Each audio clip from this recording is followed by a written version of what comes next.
What are your thoughts on Pierre Poilievre's recent comments to immigrants coming to Canada? Even in the United States, both Democrats and Republicans used to say they'd get up at a microphone and claim they were going to replicate our system because it was an undeniable success. Immigration was not even controversial before Justin Trudeau because it was so well managed here for so long.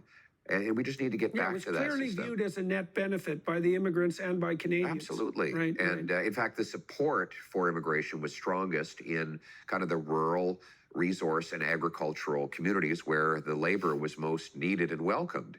And people integrated, they arrived here, and while we said to people, look, bring your traditions and culture and your stories, but leave the problems at the door.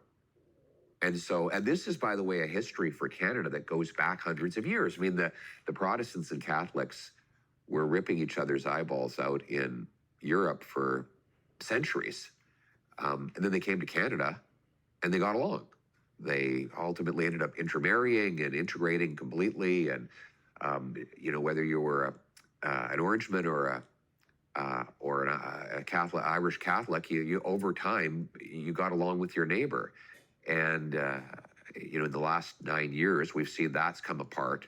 The foreign conflicts are now spilling onto our streets. I want to put an end to that. I want to say, look, we're not interested in the world's ethno-cultural conflicts. We welcome people. Shadow side of multiculturalism. We welcome the people who come from places that have been afflicted by war, as long as they leave the war behind. And frankly, most people come here to get away from those things. So by getting back to a common sense of values and identity and reminding people that when they get here, they are Canadian first, Canada first.